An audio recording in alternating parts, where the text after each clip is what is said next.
برادران ملت اسلامیہ، السلام علیکم ورحمۃ اللہ وبرکاتہ۔ الحمدللہ رب العالمین والعاقبۃ للمتقین، الصلاة والسلام علی من کان نبیا وآدم بین الماء والطین،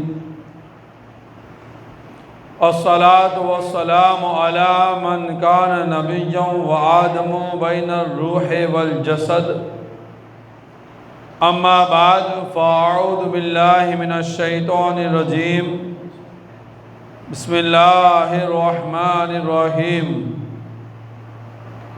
ان اللہ یحب التوابین ویحب المتطہرین۔ صدق اللہ المولانا العلی العظیم وصدق رسولہ النبی المختار الکریم، ونحن علی ذلک لمن الشاہدین والشاکرین والذاکرین والعارفین والمطمئنین، والحمد للہ رب العالمین۔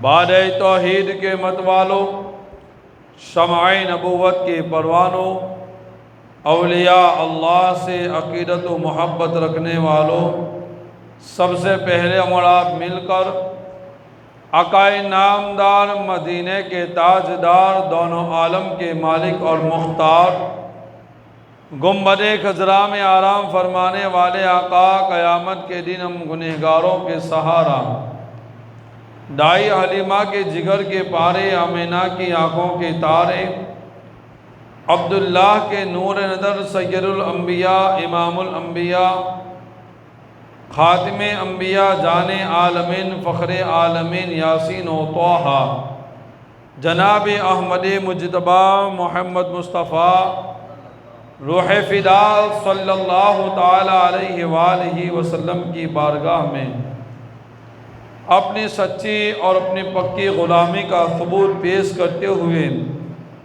عشق و محبت کے ساتھ درود پاک کا نذرانہ عقیدت پیش کریں اور پڑھیں۔ اللہم صلی علی سیدنا مولانا محمد وعلی آل سیدنا مولانا محمد مبارک وسلم۔ بے شک اللہ پسند فرماتا ہے توبہ کرنے والوں کو، اور پسند فرماتا ہے پاک صاف رہنے والوں کو۔ یہ آیت کریمہ کے ترجمے کا مفہوم آج انشاءاللہ توبہ کے تعلق سے کچھ باتیں عرض کرنے کی سعادت حاصل کروں گا۔ علماء کرام فرماتے ہیں راہ خدا کی بہت منزلیں ہیں۔ ایک منزل کا نام مقام ورع، ایک منزل کا نام مقام زہد، ایک منزل کا نام مقام فقر، ایک منزل کا نام مقام صبر، ایک منزل کا نام مقام توکل، ایک منزل کا نام مقام رضا، وغیرہ بہت ساری منزلیں ہیں۔ راہ خدا کی بہت ساری منزلیں ہیں، البتہ جس نے راہ خدا پر چلنا ہو، جسے اللہ کی راہ پر چلنا ہو، اس کے لیے سب سے پہلا قدم توبہ ہے۔ سب سے پہلا قدم توبہ ہے، اور یہ ایک سیرا ہے، یعنی کنارہ ہے۔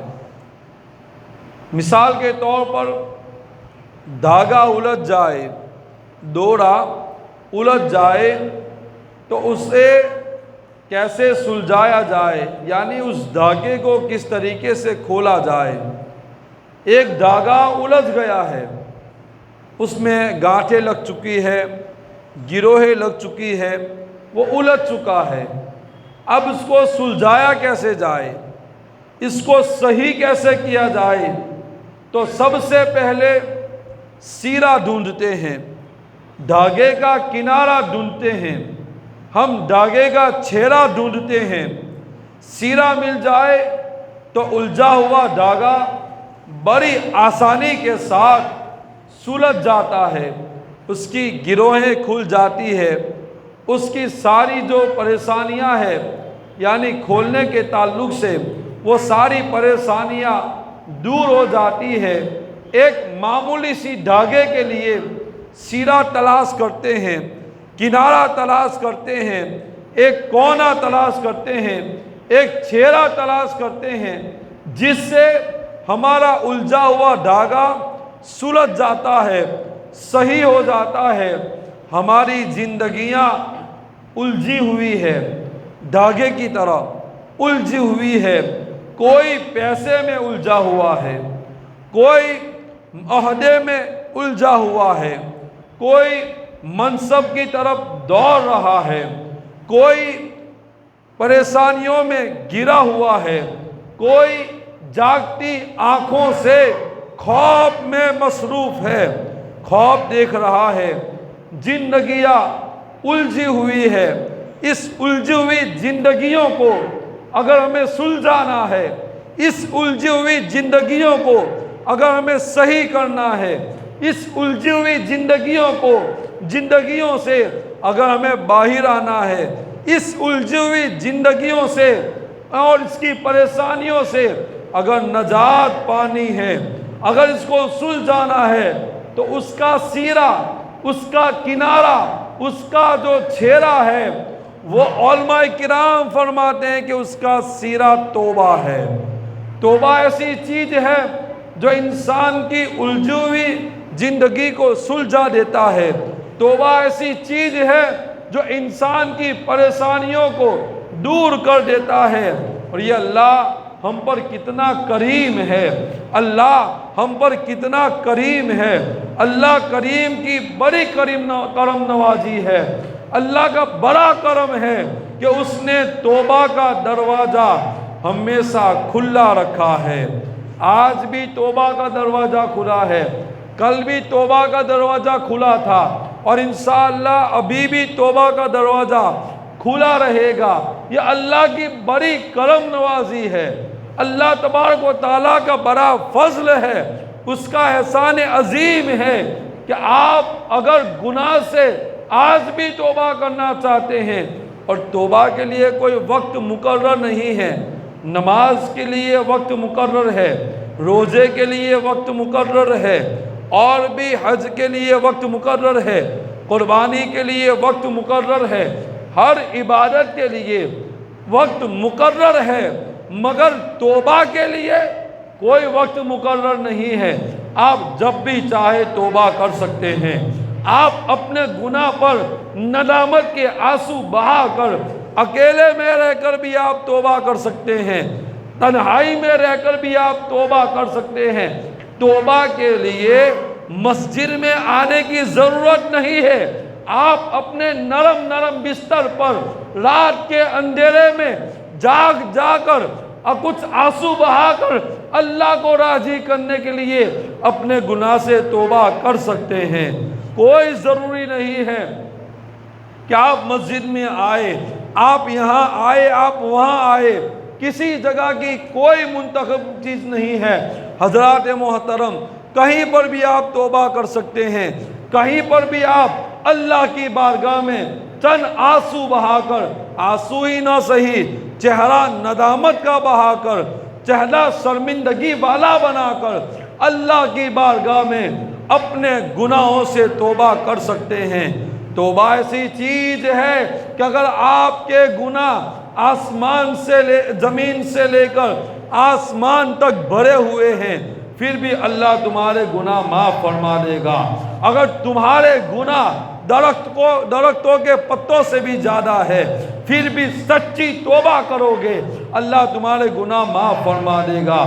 اگر تم گناہوں کے پہاڑوں کے نیچے دبے ہوئے ہو اور سیرا تلاش کرتے ہو، چھیرا تلاش کرتے ہو، زندگی کے جس موڑ کے اندر آپ جی رہے ہو اور سیرا تلاش کرتے ہو اور چھیرا تلاش کرتے ہو کہ ہم وہاں سے موڑ جائے، واپس آ جائے، تو اس کے لیے بہترین عمل توبہ ہے۔ توبہ کر لو، آپ کسی بھی موڑ پر ہو اپنی زندگی میں پلٹ آؤ گے۔ اور حضرات محترم، توبہ کرنے کا بڑا فائدہ ہے۔ میں آپ کو ایک واقعہ بھی سناؤں، واقعے سے آپ کو پتہ چلے گا انسان کو گناہ ہے کہ بدصورت بنا دیتا ہے، انسان کو گناہ ہے کہ اس کے حسن کو، اس کے جمال کو، اور انسان کے گناہ ختم کر دیتا ہے، بلکہ انسان کے گناہ کی وجہ سے لوگ اعتماد بھی نہیں کرتے ہیں، لوگ بھروسہ بھی نہیں کرتے ہیں۔ حضرات محترم، نماز قضا کر رہے ہیں، ہمارے ماتھے کے اوپر شکن نہیں آ رہی ہے، ہم نہ جانے کتنے گناہ کر رہے ہیں، ماتھے پر شکن بھی نہیں آتی ہے، اللہ کا خوف ہمارے دل سے نکل چکا ہے، بڑے بڑے گناہ آج بڑی بے باکی کے ساتھ اور بڑے ہی زور اور شور کے ساتھ آج کیا جا رہا ہے۔ زینا بھی آج بڑی بے فکری کے ساتھ عام ہے، شراب نوشی بھی بڑی بے فکری کے ساتھ پی جا رہی ہے، اسی شراب بھی بڑی بے فکری کے ساتھ پی جا رہی ہے، 500 وقت نمازیں بڑی بے فکری کے ساتھ چھوڑی جا رہی ہے۔ اللہ اکبر، کتنے گناہ ہے جو دین بھر ہم کرتے ہوئے نظر آتے ہیں جس کا کوئی حساب نہیں ہے۔ ان گنت گناہ ہمارے نامہ اعمال کے اندر کرامن اور کاتبین لکھتے ہوئے نظر آتے ہیں۔ حضرات محترم، ان گناہوں سے اگر آپ کو رجوع کرنا ہے، ان گناہوں کو اگر معاف کروانا ہے، ان گناہوں کو اگر آپ کو درگزر کروانا ہے، ان گناہوں سے اگر اپنے آپ کو پاک و صاف کرنا ہے، تو آپ سچے دل سے اللہ کی بارگاہ میں، آپ سچے دل سے اللہ تبارک و تعالیٰ کی بارگاہ میں توبہ کر لو۔ اللہ تعالیٰ تمہارے گناہ معاف فرما دے گا، اللہ تعالیٰ تمہارے گناہ بخش دے گا، اللہ تعالیٰ تمہاری مغفرت فرما دے گا۔ آج بھی دروازہ کھلا ہے، اے مردہ دل کے لوگوں، اے مردہ دل کے لوگوں، آپ کا ضمیر مر چکا ہے، آپ کے احساسات ختم ہو چکے ہیں، گناہ کرتے کرتے ہمارے دل کے اوپر کالے داغ اتنے بن چکے ہیں، کالے داغ اتنے بن چکے ہیں کہ ہمارا دل مردہ ہو چکا ہے، ہمیں کسی پریشانی کی کوئی احساس تک ہمیں نہیں ہوتا ہے۔ حضرات محترم، ان گناہوں کی نحوست نے ہمارے دل کو کالا کر دیا ہے، ہمارے دل کو سیاہ بنا دیا ہے، ہمارا دل ایک کالا دل بن چکا ہے۔ اگر اس کالے دل کو دھونا چاہتے ہو، اس کالے دل کو اگر پاک و صاف کرنا چاہتے ہو، اس کالے دل کو اگر سنوارنا چاہتے ہو، اس کالے دل کے اندر اگر روحانیت کو پیدا کرنا چاہتے ہو، اس مردہ دل کو پھر سے زندہ کرنا چاہتے ہو، تو آؤ اللہ کی بارگاہ میں آؤ اللہ کی بارگاہ میں رجوع کرو، آؤ اللہ کی بارگاہ میں اپنے گناہوں کو یاد کرو اور شرمندگی کے چند آنسو بہا کر اللہ کی بارگاہ میں رجوع کرو، اللہ کی بارگاہ میں توبہ کرو۔ اور توبہ جب کر لو گے، اللہ کہتا ہے ان اللہ یحب التوابین ویحب المتطہرین، کہ بے شک اللہ توبہ کرنے والے کو پسند فرماتا ہے، اللہ توبہ کرنے والے کو پسند فرماتا ہے، اللہ پاک و صاف رہنے والے کو پسند فرماتا ہے۔ قرآن کہتا ہے، اور میرا رب کتنا کریم ہے، ان اللہ غفور الرحیم، بے شک اللہ بخشنے والا، رحم کرنے والا ہے۔ اے انسانوں، کہاں ہو تم؟ آج گناہ میں گناہ کے دلدل میں پھنسے ہوئے ہو، آج گناہ کے اندر ہر انسان ملوث ہے، میں بھی، آپ بھی، سب ملوث ہے، ہمیں گناہ پر گناہ کرتے جا رہے ہیں، مگر ہماری موت کا ہمیں خیال نہیں ہے، آخرت کا ہمیں خیال نہیں ہے، قبر کا ہمیں خیال نہیں ہے، حشر کا ہمیں خیال نہیں ہے۔ حضرات محترم، چند پیسوں کے خاطر انسان جھوٹ بولتا ہوا نظر آتا ہے، چند پیسوں کے خاطر انسان دھوکہ دیتا ہوا نظر آتا ہے،